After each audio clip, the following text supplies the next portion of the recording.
Muchas gracias. Entonces, digo, está a mi izquierda Gonzalo Chalo Garay, mi compañero de camino, panelista habitual, y hoy también nos acompaña Benjamín Fernández Bogado, que acaba de llegar de Estados Unidos. Estuvo en la inauguración, como se dice, de la nueva presidenta de la Universidad de Harvard. Y para hablar de las crisis superpuestas, ya hice en el editorial un detalle aproximado de los problemas en el Heartland, de lo que está pasando en la guerra entre Rusia y la Unión Europea, Medio Oriente, Taiwán, China, etcétera, etcétera, etcétera. Condoleezza Rice dice que nunca en la historia de la humanidad, después de la Segunda Guerra Mundial, tanta gente está movilizada en guerras y rumores de guerra. Ya no son guerras como las antiguas, donde se mete una bomba, sino que hay guerras de satélites. Por primera vez en la historia de la humanidad es una guerra de satélites, de datos, de inteligencia artificial y de inteligencia propiamente dicha, ¿no? Datos procesados generan información, información analizada genera inteligencia. Y volver desde la inteligencia hacia los datos es lo que también se está haciendo en este momento, yéndose hacia la inteligencia y volviendo a la inteligencia ida y vuelta permanentemente hacia los datos. Y por los mismos canales por donde se difunden los datos que son reales, también se difunden datos que son irreales. Por donde va la información, también va la desinformación. Usa los mismos canales.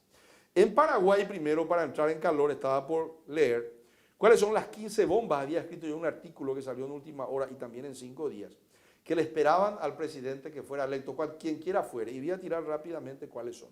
El primitivismo productivo y el capitalismo de secuaces. En segundo lugar, la evasión impositiva. Recuerden, 1.900 millones de dólares año. En tercero, el mal gasto público. Recuerden, según el BID y Banco Mundial, 1.650 millones de dólares. El caos en la caja fiscal y en el sistema de jubilación del Paraguay, IPS apenas el 20% está cubierto y la caja fiscal quebrada. No voy a tirar la cifra, nos quedaríamos hasta la medianoche. Tenemos una demografía que se está perdiendo, el bono demográfico, ¿verdad? En quinto lugar, el déficit fiscal. Desde el 2012 el Paraguay tiene déficit fiscal, nunca antes tenía 4% en este año. Ya comenté que los ingresos están por debajo de los egresos y nosotros tenemos egresos que se aceleran más que los ingresos.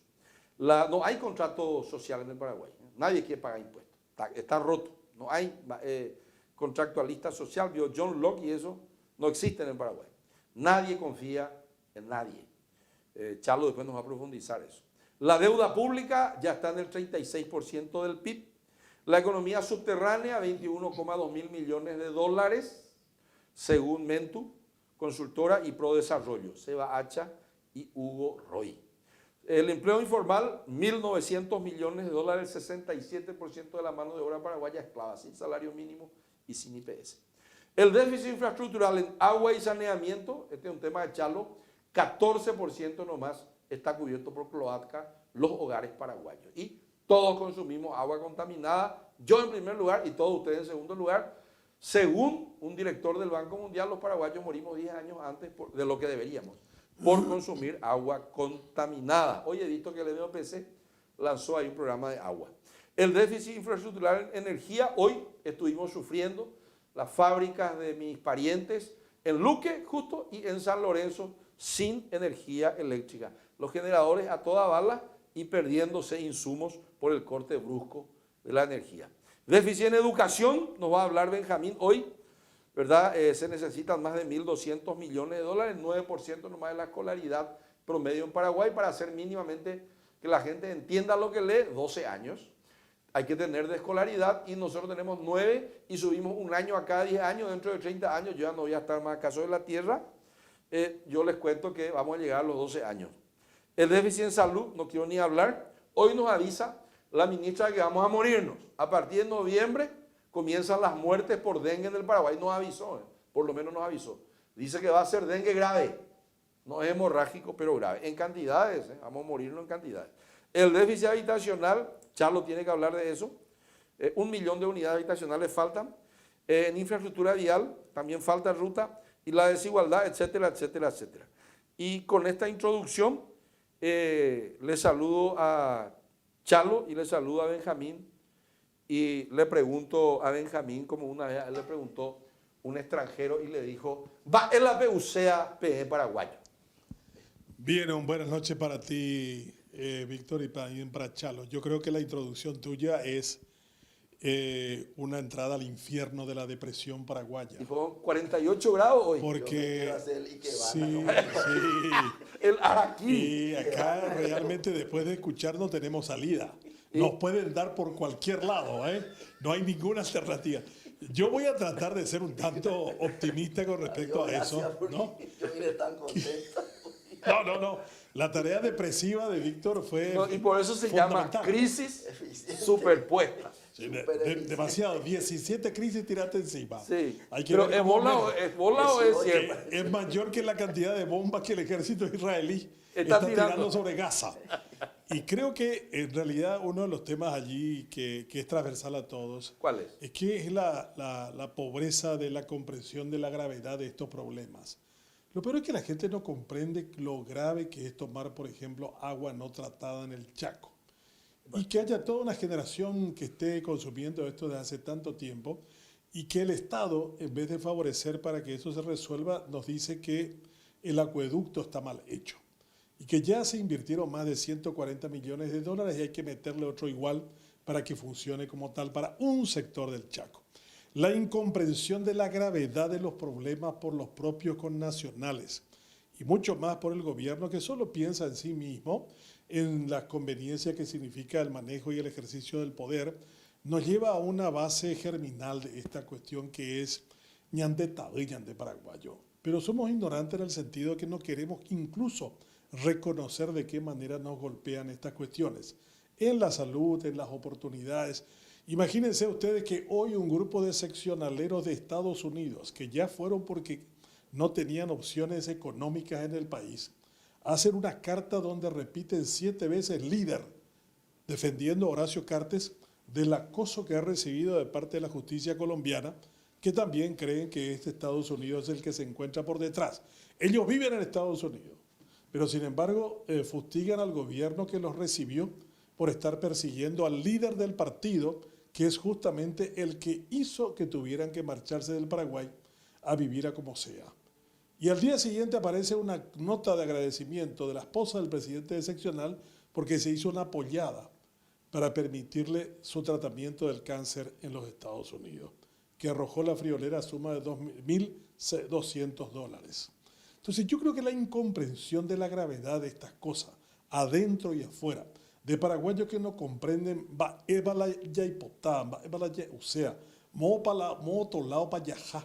es lo que nos ha privado para mí de un relato, de una narrativa, de un destino mejor. Yo creo que nadie en el Paraguay, fuera del azar, está esperando que algo grave pase en el país para que cambien las condiciones económicas y sociales. Ya la política se ha apartado de la búsqueda del bien común, ya está pensando en otro tipo de cuestiones y lo asume directamente.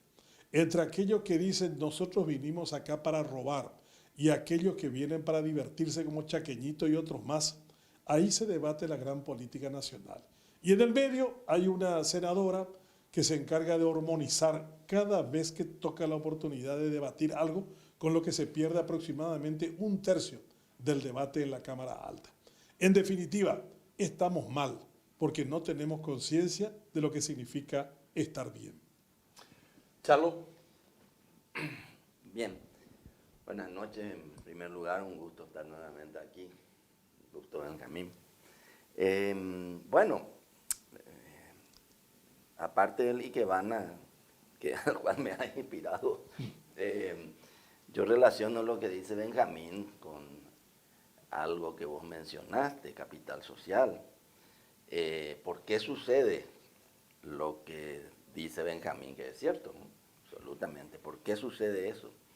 Y sucede porque tenemos una ciudadanía, un capital social sumamente débil. Eso es parte también, yo veo que esa falta de comprensión también es como que no tenemos una visión sistémica de las cosas. Una cosa está allá, otra está allá, pero porque sí nomás, y no se buscan las relaciones generalmente. Uno escucha, pero ¿a dónde te vas? ¿Te vas a jugar fútbol o escuchás ahí los epítetos contra los políticos, te vas a cenar, te vas los políticos? Y yo después cuando me canso ya digo, sí es verdad, pero ¿de dónde salieron ellos? De los votos de los llamados, mal llamados ciudadanos. Y salieron de nuestra sociedad, Sí. no fueron importados. Sí. Salieron de nuestra sociedad. Cada gobierno tiene cada pueblo tiene el gobierno que se le parece. Y bueno, entonces, ¿qué quiere decir eso? Quiere decir que está bien todos los temas políticos, todas las deficiencias, todas las barbaridades, ok, pero eso es efecto de una causa. Entonces creo yo, con una lucidez tremenda, tenemos que ver que una sociedad que produce esa clase de políticos, y esa clase de muchas cosas también, ¿verdad? De educación, esa clase de salud, esa clase de muchas cosas, es que esa fábrica, esa sociedad no está funcionando bien. Ergo, tratemos de ver cómo podemos hacer cambiar, que empiece a cambiar. Eso no se consigue en un día, ¿verdad? Y eso se llama cultura. Sí. Eso se llama cultura. Entonces, yo creo que, y no se habla, generalmente uno no ve eso, y es una construcción diaria y difícil la construcción de una sociedad que valga la pena, porque una sociedad que no valga la pena no pasa nada. Bueno, casualmente los países que tienen los mayores índices de desarrollo, que no son sinónimos de ser los más ricos necesariamente, y tienen unas sociedades de alta calidad. Y tienen un capital social de alta calidad. Y el capital social tiene una serie de indicadores que se mide, ¿verdad? Eso está instalado en muchos lugares. Bernardo Kirchberg es uno de los que ha desarrollado mucho eso. Un argentino de origen judío. Sí, desde el BIRI, etcétera, etcétera, y se ha instalado efectivamente. Estuvo en Paraguay. ¿Es argentino o es venezolano? Argentino. No, argentino. Argentino. Entonces creo yo que tratemos de ir a las causas de los problemas, y una de las causas es nuestra sociedad que no está bien. Kirchberg reconoce en una parte de un texto de que el 93% de la pobreza es monoparental y no ha concluido el segundo grado de formación mínima. Aquí el Ministerio de Educación hace una aseveración tremenda cuando dice que el 80% de sus alumnos de sexto grado no comprenden lo que leen. Y en muchas escuelas de Asunción y Gran Asunción hay gente que no sabe leer ni sabe escribir y pasa de grado para estar bien con las estadísticas. O sea, nos estamos mintiendo también a nosotros mismos desde las estructuras administrativas del propio ministerio. La supervisora le llama la atención a la directora le llama la atención a la maestra, y la maestra hace que todos pasen sin que nadie tenga la posibilidad de entender lo que significa esto.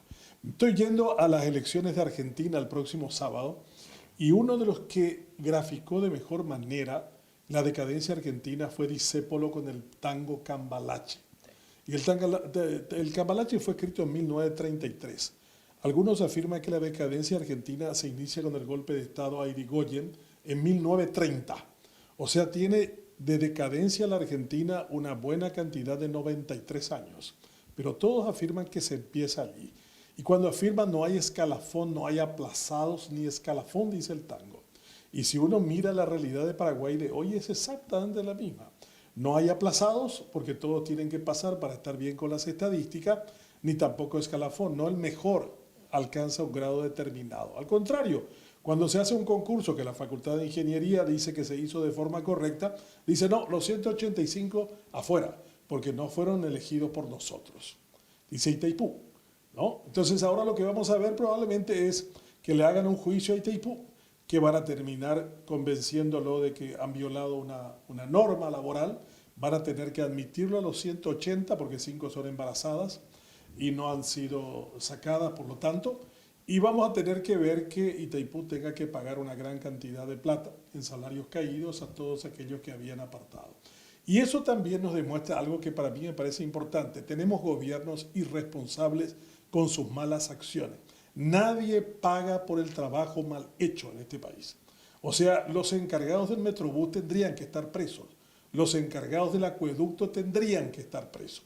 O sea, los que echaron a 180 empleados que ganaron por concurso su lugar tendrían que pagar de su peculio y además presos. La Constitución habla de eso y dice que las responsabilidades tienen que ser de carácter particular e individual. Aquí tenemos solo 2 casos de personas que han terminado en la cárcel pero no han sido despojados de sus bienes. Los 2 ministros de Agricultura liberales, Cardoso y Godoy, que fueron condenados a prisión por el mal manejo de unos recursos que estaban destinados para minifundiarios. Hay uno del IDR. Hay uno del IBR también, pero no pagó los Cárdenas. costos. Los costos de su acción no fueron pagados con su recurso. Acá lo ideal sería que en subasta pública se venda la casa de un corrupto, se le saque la estancia y los bienes privados, que la gente vea que tiene un costo portarse mal. En el Paraguay, si uno comete un crimen, solo tiene 5% de posibilidades de que se lo investigue y 1% de que sea condenado. O sea, alguien tiene posibilidades de 95% de zafar de un crimen determinado. En los países que ustedes estaban comentando de alto desarrollo, los niveles son mínimos de que pueda zafar. Es del 1 o 2% en los países escandinavos y es 0 en Singapur. Entonces, cuando uno mira por qué Singapur hoy, después de haber sido un país calamitoso durante mucho tiempo, en los tiempos del 64 era más pobre que Haití, ahora tiene $84.000 de ingreso per cápita. 0 corrupción, 0 criminalidad, mejor sistema educativo del mundo, porque hicieron la tarea que debieran. Nosotros no queremos hacer la tarea que debemos hacer y no castigamos a aquellos que lo hacen mal. Una de las salidas entonces es el capital social. Pero no hemos definido de manera muy concreta eso. ¿Te animas? El capital social como dije, está medido es la calidad de una sociedad, ¿verdad? Sin la calidad. Y eso se mide con muchos indicadores. Uno es, donde hay capital social, la mayoría absoluta de la ciudadanía confía en sus autoridades. La mayoría de la ciudadanía, absoluta mayoría, confía, o sea, respeta las leyes. La mayoría de la ciudadanía confía en el otro, Sí. y se asocia con él. La mayoría de esa ciudadanía es corresponsable de la nación. Aquí pareciera que hay temas que es cuestión de los políticos nomás, y no es así. No es así. En un lugar donde hay capital social, las organizaciones de la sociedad, pues eso es muy importante también, eso el pueblo, la sociedad, la ciudadanía sí está muy, muy bien, pero ni el pueblo, ni la sociedad, ni la ciudadanía no tiene número de teléfono, no tiene un WhatsApp. No son las tiene personas los que tienen. Son las organizaciones de la sociedad, las que trabajan en red. Ahí, a eso me refiero yo, de que unos confían en los otros. Sí. Y las sociedades que tienen, o los países que tienen un capital social, hablaste de que no sabemos a dónde vamos, ¿verdad? Tenemos un destino. La Ahí está, bienvenida al destino. aeropuerto de Copenhague son 2 manos que se encuentran y dicen en danés. Cuando un danés se encuentra con otro danés, nace una organización. Bueno, ¿viste? Bueno. Son redes de confianza, Sí. confiabilidad Sí. y asociativismo. Sí, señor. No, y de proyectar, o sea, Y proyectar el futuro. esa sociedad, si el sector público no hace, no quiere, no puede hacer ciertas cosas, esa sociedad incide, aporta y se hace esas cosas. Por ejemplo, a ese destino yo le llamo un proyecto país, ¿verdad? Venimos hablando hace no sé cuánto, se hacen logotipos, se Leí el contrata, plan 2030 se no que me sé pasaste. qué, etcétera, etcétera. Pero no nos sirven, sabemos, siempre decimos que los proyectos, los planes pueden ser muy bien, pueden tener una excelencia absoluta en su elaboración, pero si no tienen gestión no sirve. Y para que haya gestión, los diferentes actores tienen que apropiarse de eso como suyo. Las ciudades, los países que tienen capital social, o las ciudades, Curitiba, es porque esa sociedad, esas organizaciones de la sociedad se apropian, se han apropiado de eso, interactúan con ese otro actor que es la polis, la civis interactúa con la polis. Entonces, ahí se va desarrollando las cosas, ahí se va avanzando. Y vos citaste Singapur, también sé que yo también soy un gran admirador de Corea, sí, y tenemos otros países. Siempre cuento que Corea ya por el año 65, el PIB de Paraguay era $270 y el de Corea era 265.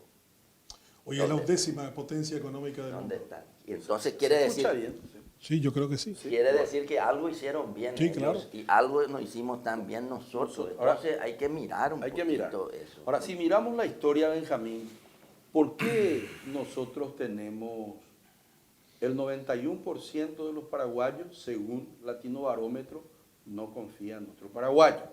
Y el 95% de los paraguayos no confía en su gobernante. Un segundito que termino. ¿Dónde están las etiologías históricas de eso?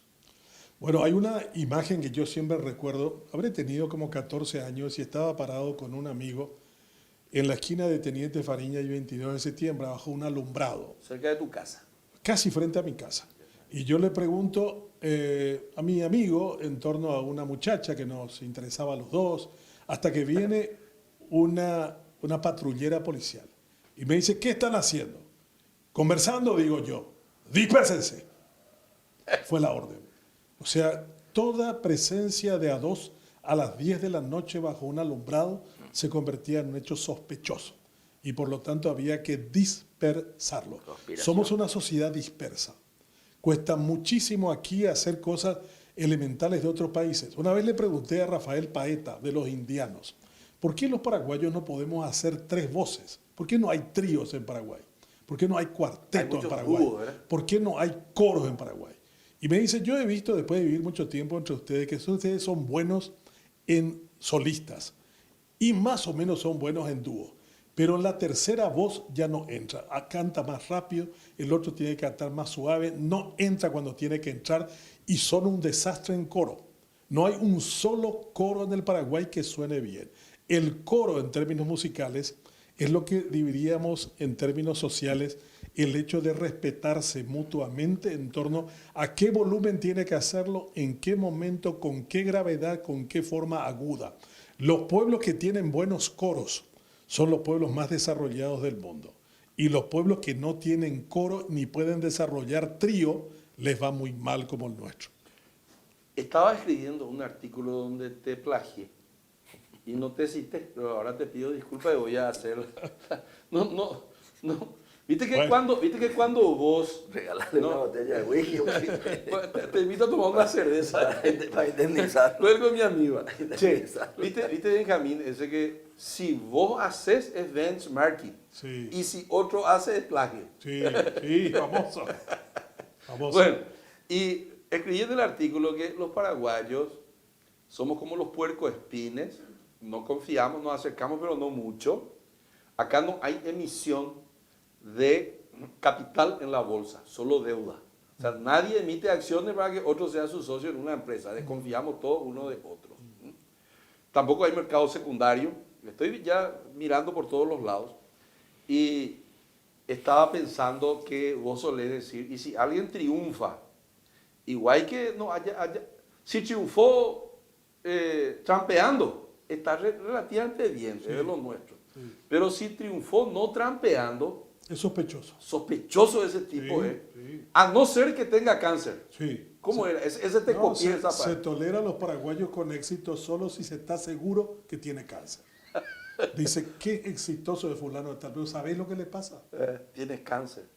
Entonces, no hay problema, va a morirse, güey. Somos reactivos a eso porque también hemos creado una sociedad que estimule el éxito. El fracaso es nuestra forma habitual de concebir las cosas en el país.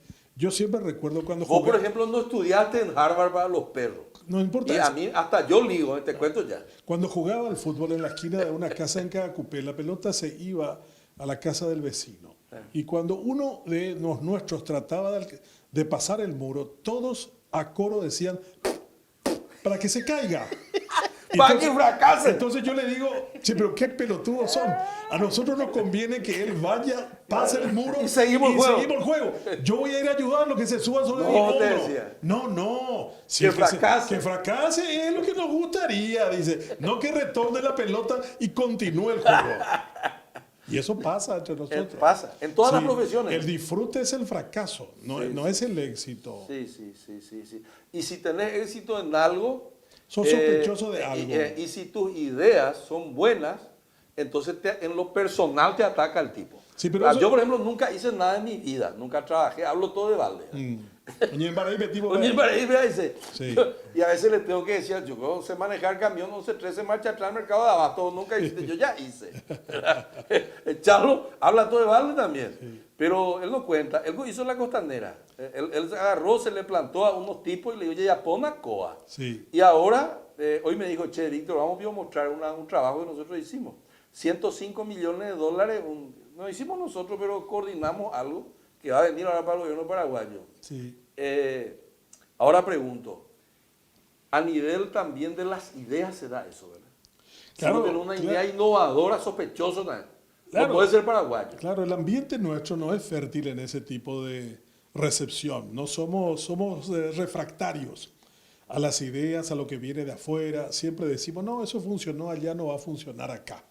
Nuestra reacción es de ese tipo. Di una conferencia en Harvard en estos días, hace 10 días, y luego a unos jóvenes de George Washington University, que me ¿Qué parecieron estudian esos fantásticos. Esos jóvenes estudian gestión de gobierno. Y uno de ellos me dijo, ¿de qué manera ustedes están midiendo el cambio climático? Porque veo que deforestan mucho ustedes, 8 millones de hectáreas. ¿Cómo analizan eso en términos demográficos? Me dijo, wow. Yo le dije, si Durkheim hubiera estado entre nosotros, hubiera explicado todo a partir de ese fenómeno, lo que nos pasa. Pero sin embargo, aquí nadie piensa en que detrás de la deforestación hay no solo una alteración de la cuestión climática, sino hay una migración de personas que no pueden seguir viviendo en los hábitats habituales porque han cambiado las maneras y las formas. Las ideas son siempre muy obsoletas también al Paraguay porque ya llegan cuando inclusive han sido modificadas. Acá se leen libros de manera no muy actualizada y cuando alcanzamos a leerlo ya pasó incluso la modernidad de ese texto. Y eso también nos lleva a no tener con quién encontrar para hablar de esas cuestiones.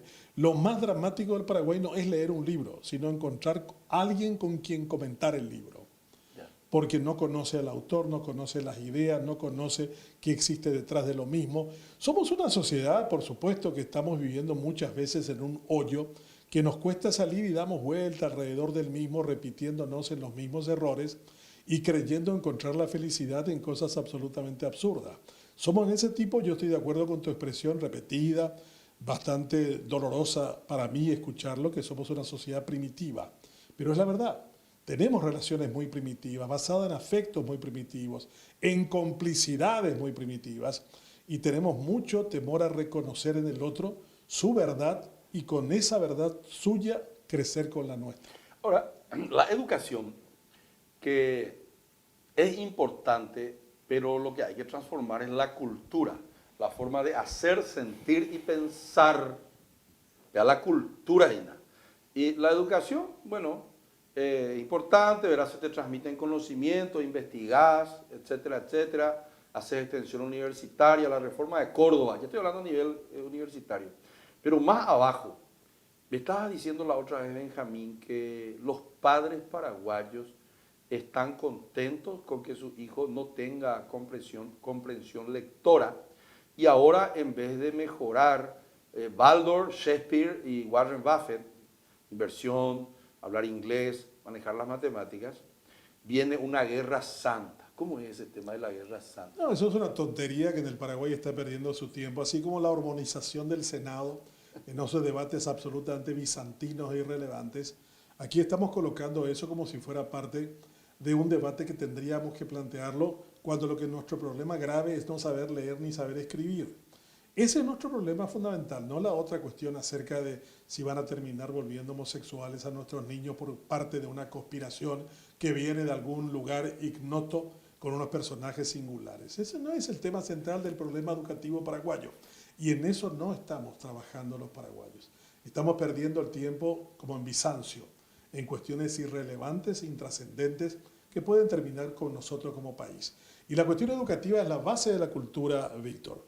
La educación tiene 4 misiones fundamentales. Uno, hacer que conozcas y a partir de que conozcas, busque conocer más. Ser, que es el conocimiento de tu integridad. Hacer, que es la tarea de llevar adelante con el conocimiento que tenés. Y el cuarto es convivir. Hacer, ser, conocer y convivir son las 4 realidades centrales de la cuestión educativa. Lo que tendríamos que preguntarnos a lo largo de este tiempo es cuál de esas 4 cosas hicimos bien. Cuando vemos ciudadanos sin integridad, quiere decir que fracasamos en el ser.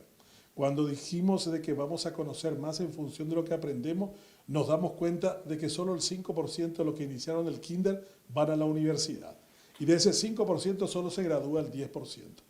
Y muchos de ellos no tienen ningún valor el título porque un presidente sale y les dice, no, los títulos no valen acá, no te hagan del guapito, acá lo que vale es la cuestión de la afiliación al Partido Colorado. Y el convivir, del que ya hablamos en la intervención anterior, eso no lo tenemos porque tenemos diferencias absolutamente irrelevantes en nuestras relaciones de carácter personal. Sí, pero ¿qué va a decir él si él tal o cual cosa? El de desacreditar al otro es una especie de pasión nacional que tiene que ver mucho con lo que ya nos enseñó Barret cuando vino acá a Paraguay. Él dijo, Paraguay es un país hermoso pero duro, donde unos pocos tienen suerte, la gran mayoría no.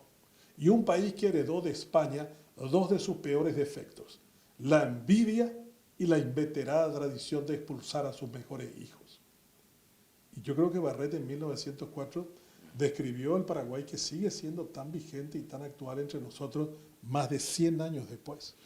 ¿Cómo se refleja eso, Chalo, en la conformación de uno de los procesos más importantes por los cuales está pasando el Paraguay? La urbanización y el crecimiento de la población. ¿Cómo todo eso que son cuestiones aparentemente no cognitivas, que son cuestiones así emotivas, ¿no? Del ethos, del pathos, que es la forma de emocionarse. ¿Cómo eso se ve después en las ciudades, en su contextura física? Bien, ese caxiaicismo, pero yo no me quiero regodear en el caxiaicismo. Hay muchas cosas que hay en el Paraguay. Ese caxiaicismo, por supuesto que se traduce también al campo del territorio, ¿verdad? Territorio, Civis, polis, urbis, siempre digo, claro. El territorio, la parte física de todo esto. Y ese territorio es urbano y es rural, ¿verdad? Urbano, periurbano, rural. Y realmente es un caos. Realmente nosotros, basta mirar Gran Asunción, los desplazamientos, el tráfico, la congestión, la falta de un transporte público adecuado, la falta de temas como densificar las ciudades para no seguir extendiendo, se sigue viendo que hacer un puente en el Chaco sobre unos humedales o una obra de progreso. Así me pegaron a mí, a otros, porque dijimos, no, pero hay que pensar bien el puente, el segundo puente. En 500 años hicimos 2 puentes, vamos a pensar bien el segundo. Dónde tiene que estar y que tenga un valor estratégico. Y si yo voy a caer en un humedal, tengo que prever lo que va a pasar ahí. ¿Qué pasó ahí? Ahí se creó una nueva municipalidad. Y ahí, hasta donde yo sé, y que me corrijan por favor, yo no conozco ningún plan de ordenamiento de esos lugares, donde no es que vos no podés hacer nada, podés hacer cosas, pero tienen que estar bien hechas y podés hacer ciertas cosas y otras cosas no podés hacer, ¿verdad? Y también tiene que haber una retribución de parte del Estado en ese tipo de cuestiones, porque aquí el Estado tiene unas grandes políticas, hablaste de la deforestación, pero la política del Estado es confiscatoria. Sí. Sacaron una ley, vos no podés tocar, pero el de al lado tocó todito. El de al lado ya tocó todito y él, no, pero vos no podés tocar. Y después no te manda el de al lado, en la propiedad del de al lado vale 1.000 y la tuya vale 500 con suerte. Pero el Estado no te da una botella de caña. Y además también, como que vos no tocaste porque sos un romántico, ese de al lado no se va a invadir, porque ya no hay más nada que talar. En el tuyo sí. El tuyo sí te van. Entonces, Son muchas cosas se traducen lo que siempre comento, en el Gran Asunción todos los cursos de agua están contaminados y ya estamos contaminando, el otro día hablamos de eso, las napas, estamos contaminando el acuífero Guaraní por los pozos ciegos y vos dijiste el porcentaje de sistema de cloacal bajísimo y plantas de tratamiento se puede contar. Asunción no tiene ni una todavía. ¿No? Se están construyendo, a Dios gracias, 2. Yo pensé que ya se inauguró. No está inaugurado, se está terminando, a Dios gracias, etcétera, pero entonces no es solamente el sistema cloacal está bien, en parte me soluciona el problema, pero después me voy y tiro en el primer arroyo, y el primer arroyo se va al río más grande. Entonces, ese casiaicismo por supuesto que se traduce, y eso genera unos enormes pasivos sociales, Y ambientales, territoriales, urbanísticos y económicos. Cuesta plata. Según unos estudios que hicimos cuando hicimos el Plan Estratégico Metropolitano de Asunción, año 2014, 2015, nosotros tiramos a la calle por día entre 2 y 3 millones de dólares por la no existencia de un sistema de movilidad. ¿De dónde saco esa cifra? Eso hicieron economistas. Saco del tiempo de desplazamiento, tiene un valor, la nafta que se quema, contamino el ambiente, creo tráfico, en fin, una cantidad de cosas que no son gratis. Ahora, yo me quiero alejar porque cada vez más el Ikebana, perdón, tengo la vocación, cada vez quiero alejar esa vocación por el Ikebana, y yo creo que la única manera de cambiar la realidad es a través de un proyecto, sea la educación, sea la salud, sea lo que sea, sea el territorio, es a través de un proyecto. Y un país, o sea, Singapur no es Singapur porque sí, nomás tuvieron suerte ellos, no, tuvieron un proyecto, claro. Taiwán tuvo un proyecto, China tuvo un proyecto, por supuesto los países nórdicos tienen su proyecto, lo que dijiste, la mano, donde se encuentran dos, nace una organización. Bueno, ese es un tema de lo cultural que tienen en su ADN. Si nosotros no lo tenemos, pues tratemos de armar ese proyecto. Por eso yo insisto tanto. Genial, hay que conocer la realidad, hay que ver todas las debilidades, todas las amenazas, pero siempre también hay fortalezas y oportunidades. Yo por lo menos soy un optimista empedernido, no sé si estúpido, ojalá que no, pero yo creo que nosotros, listo, esta es nuestra realidad, porque si conocemos la realidad, ahí estamos liquidados. Si vos querés cambiar la realidad, primero conocerla. Tenés que reconocerla. Primero conocerla, reconocerla. ¿Qué hacemos? Bueno, yo lo que creo es que a lo mejor ellos tuvieron un poco más de suerte, no sé qué, pero nosotros como sociedad y como organizaciones de la sociedad, los tres que estamos aquí, pertenecemos a más de una organización de la sociedad. ¿Qué pasa? ¿Qué pasa si nos juntamos 30?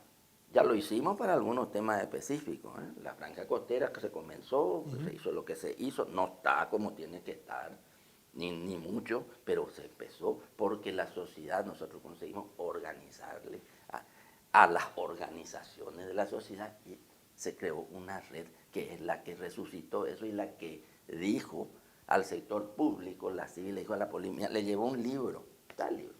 Esto queremos que se haga y felizmente en ese momento la poli de la municipalidad decidió hacerlo. Decidió que era Evani y le llevó a un nuevo gobierno, se suponía muy progresista, etcétera, del 2008, y ahí se empezó a hacer todo esto.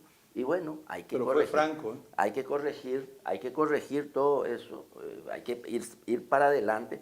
Pero digo, ¿qué pasa si no son 30, son 40, 50, 60, 80, 120, 150 organizaciones las que se juntan y le dicen al sector público, le dicen, ¿saben qué? Queremos un proyecto. Y hay más de una iniciativa, queremos un proyecto. Fuera de los partidos políticos. No, con ellos. Con ellos. No, somos una república. No, con ellos. Somos un Estado ¿Y de ellos no van a derecho. contaminar? Somos un Estado. No, te pueden contaminar, pero si te contaminaron es porque algo estuvo mal.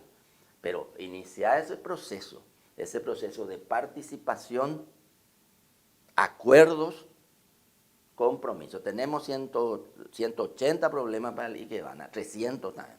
Vamos a tomar 3. ¿Cuáles son los 3? Primero vamos a tomar los 3 y vamos a ponernos de acuerdo. Entonces, y si no te hace caso, por ejemplo, el Poder Ejecutivo, y andate al Poder Legislativo. Y si no te hacen caso, y tenés que organizarte y tenés que incidir, como sí ha sucedido algunos temas como la reelección, como algunas cosas así, en base a La movilización de la gente. movilizaciones, ¿verdad? Quizás esto es mucho más ordenado, mucho más estructurado, mucho más educado, ¿verdad? Pero se puede, yo estoy convencido que se puede. Es la Civis con la polis con la Civis. ¿Qué decís, Benjamín? Bueno, estoy de acuerdo. Yo creo que para concluir nuestra aseveración, Falta todavía uno. luego de lo que nos planteaste introductoriamente, que parecía como muy pesimista, muy negativo, a mí me parece que la urgencia de la realidad va a terminar por transformarnos de manera inclusive contraria a nuestra decisión de no cambiar nada. O sea, la brutalidad de la realidad. La realidad va a ser tan cruda, tan violenta, tan directa, que vamos a tener que vernos obligados a cambiar. Paraguay es una sociedad salvajemente conservadora. No es conservadora, es salvajemente conservadora. Por ejemplo, es capaz de elegir a los mismos de siempre, que son los culpables de su pobreza, de su falta de oportunidades, de su migración hacia el exterior, de su maltrato en hospitales, de su falta de conocimientos en escuelas. Cuando eso nos pase la factura, cuando todo eso nos demuestre de que no es suficiente la empleabilidad en el crimen, que el clan Rotela, el PCC y los demás ya no tienen tanta gente a la que pudieran ocupar en una tarea, entre comillas, productiva, yo creo que allí volveremos a rescatar algo de nuestra vergüenza como país. Y estaremos diciendo, bueno, señores, esto no puede continuar de esta manera y estamos obligados a buscar cambios de fondo. Y allí yo creo que hay un peligro siempre en sociedades desarregladas como las nuestras, América Latina quiero decir, es que te aparezca un demagogo, te parezca un populista, te aparezca alguien que te diga, mira, esto no sirve, hay que tirarlos al mazo a todos. Eso está pasando en la Argentina, que es un país un poco más preparado y con más cultura que nosotros, donde hay un Milei que puede ser presidente de ese país. Acá estuvo Paraguayo Cuba con 750.000, 692.000 votos y con unos legisladores que ni ellos mismos pensaban que podían ser electos y que ahora se creen legisladores y con capacidad para quedarse en tal lugar. Yo creo que inclusive fue bueno que apareciera eso ahora, para que en la siguiente oportunidad electoral tengamos que decir, vamos a buscar gente seria, gente que motive a la gente y no aquellos que en el extremo están tratando de denostar contra todo aquello que parezca forma organizada, pero que finalmente hunda al país en el descrédito. Vamos a tener los 5 años más complicados para la democracia paraguaya desde el golpe de Estado del 89. Este va a ser el peor periodo para la democracia, porque la cantidad de conflictos que van a ser pospuestos porque no hay una oposición que canalice. La ventaja de la oposición es que no solo le marca el paso a un gobierno, sino al mismo tiempo le permite contrastar con la realidad aquello que ellos no se están queriendo ver porque tienen mayoría. Esta mayoría legislativa es lo peor que le pudo pasar al Partido Colorado.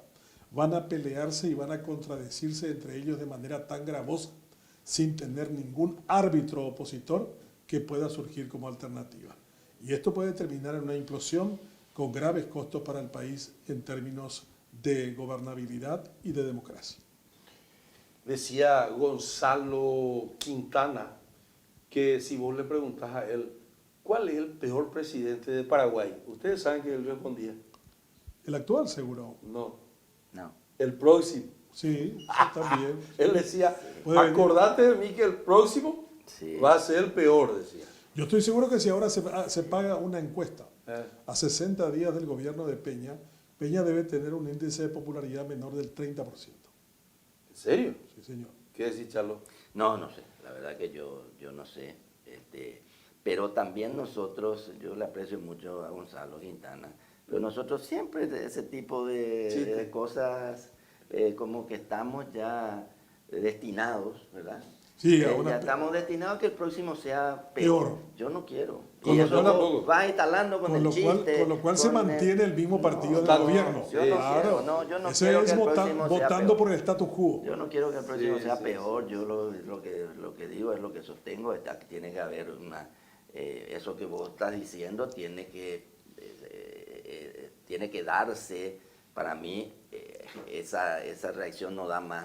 Bueno, eso puede terminar muy mal, ¿verdad? Que no es deseable para nadie. Yo lo que deseo es que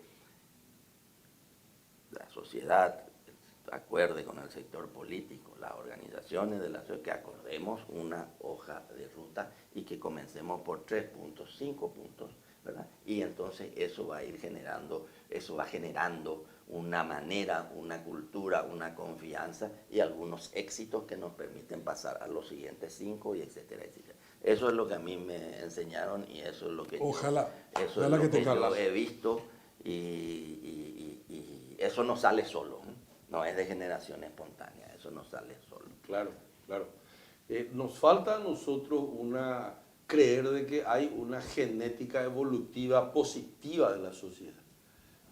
Yo creo que podemos evolucionar, pero una genética social evolutiva positiva. Yo suelo predicar mucho sobre el primitivismo productivo, pero también sobre el capitalismo de secuaces. Y hay un tercer elemento. Yo también voy a poner mi dosis de optimismo, por más de que sea escatológico, así como está el mundo, ¿verdad? Pero la economía del conocimiento es la nueva vanguardia productiva. Así como en la época de nuestros abuelos era la agricultura. Todo el Estado repartía asadas en los años 1930. Después la industrialización. Llegó la industrialización Bahía al Paraguay. La calle General Santos, ya lo debe conocer mejor que yo, eran las industrias de los años 30, 40, 50, 60. El tren llegaba hasta esa zona que hoy son los barrios Las Mercedes, Mario Jara. Bueno. Y yo trabajé con mi suegro, que también trajo el sistema Kanban, métodos y tiempo, Fayol y Taylor. Y hoy la onda, lo que hace generar más riqueza en el mundo es la economía del conocimiento. Y me escriben a mí en los tweets, ahora ya no se llama tweet, y me dicen, es la economía del conocimiento. Yo escribí un artículo y quiero decir cuál es la salida. Traer la economía del conocimiento al Paraguay. La economía del conocimiento es transversal, está en la agricultura, está en la ganadería, está en la industria. Y no es una cuestión de computadoras, no. A pesar de la mediocridad, decía yo, las principales características son las siguientes. Uno, la imaginación es el principal insumo productivo. De eso ya habló Schumpeter, cuando dijo que la innovación era un factor productivo que puede generar riqueza aún en la ausencia del capital físico-financiero. Joseph Schumpeter, economista. Yo le llamo la imaginación hoy. Lo segundo, la producción ya no utiliza el modelo jerárquico, sino chalístico.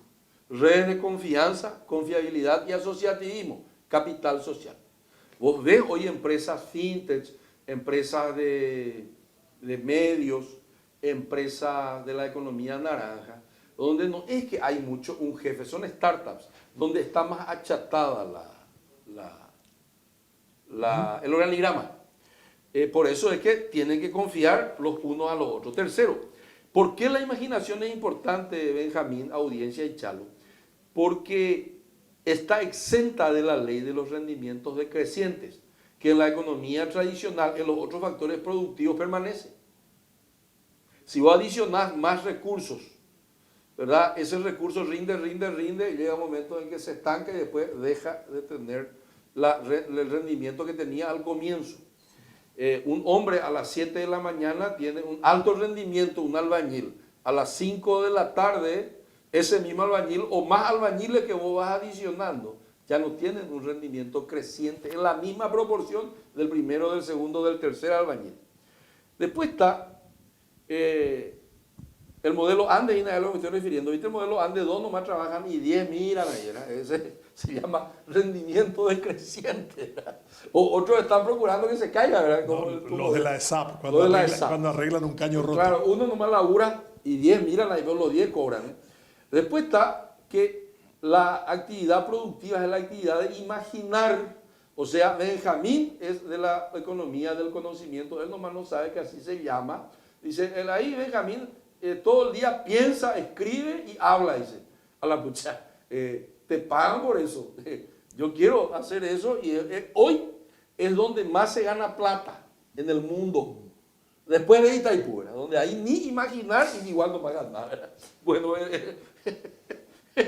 después de Itaipú, ¿verdad? Donde no necesita laburar nada, es porque el río hace todo. Bueno.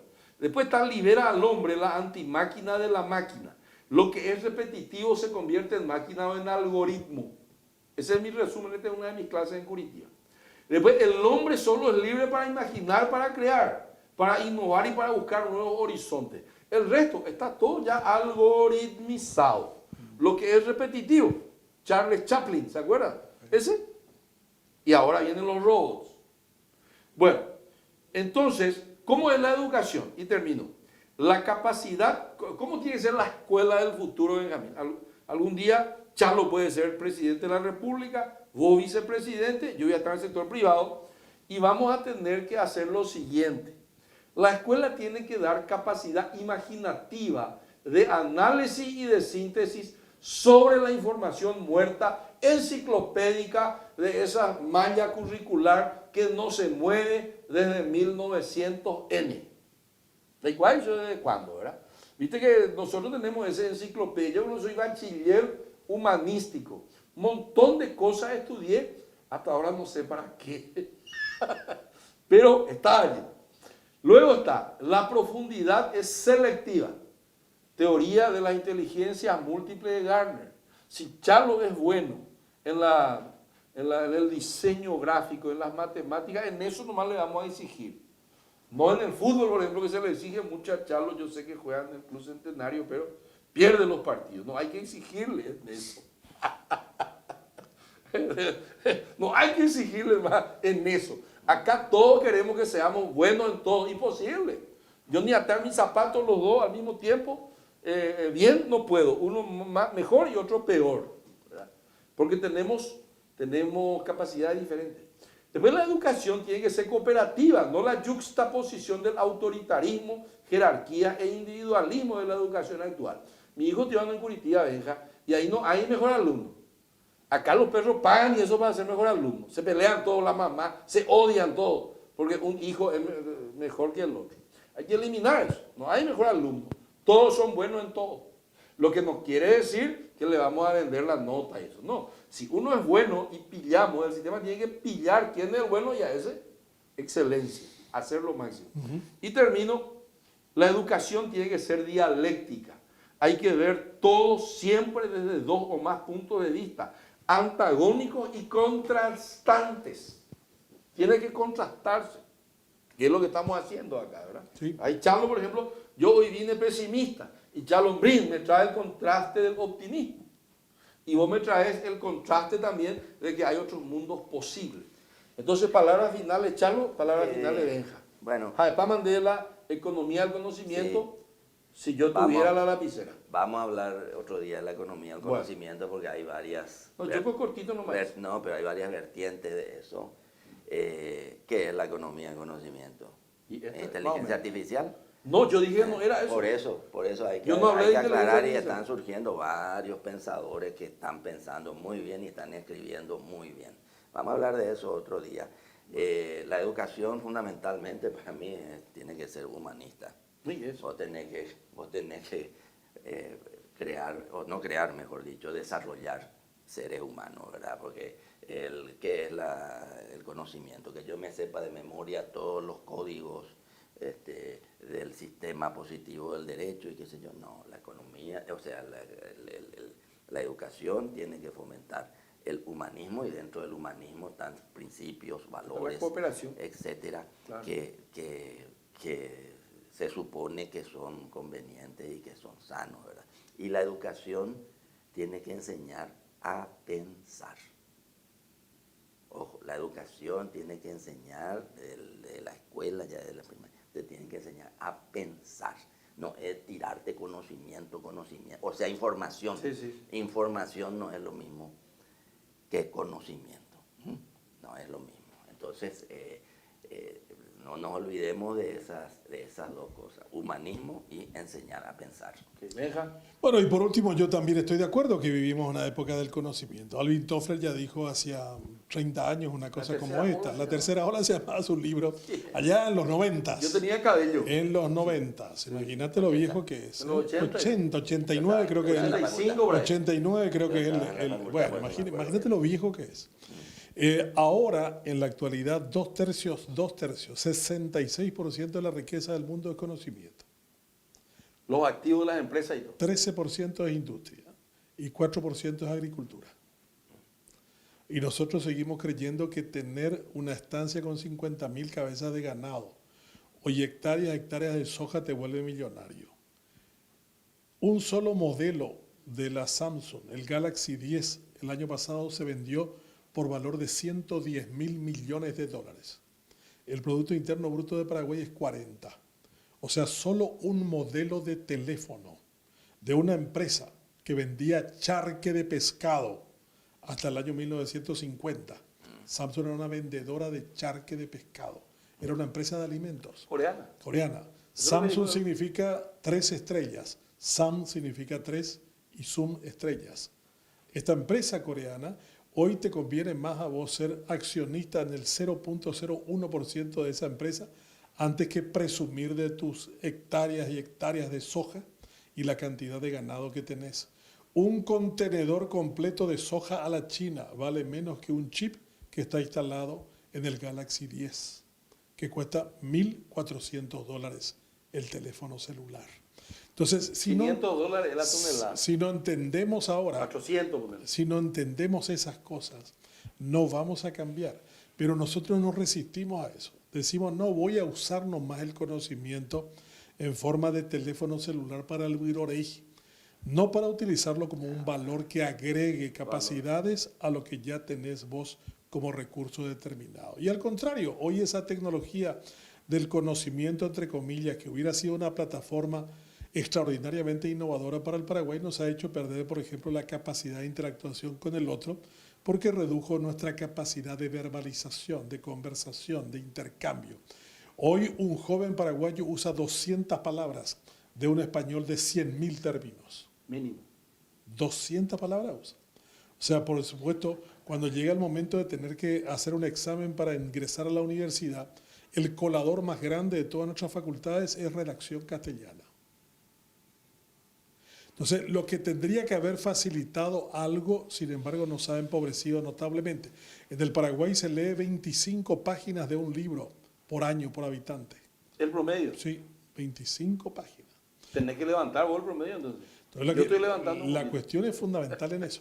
Entonces, para concluir, yo creo que lo que nos cuesta bastante es entender estos cambios, su dinámica, su orientación, porque no tenemos conciencia ni del valor de lo que significa la educación, el valor de la palabra, la fuerza asociativa y la narrativa de un destino. Excelente. Para finalizar, quiero decir que para eso necesitamos revalorizar la versión positiva de nuestro pasado, para tener una visión optimista de nuestro futuro.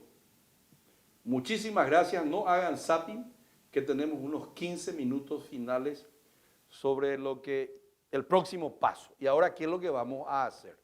La estrategia, según Alejandro Magno. Muchísimas gracias, no hagan zapping, ya volvemos.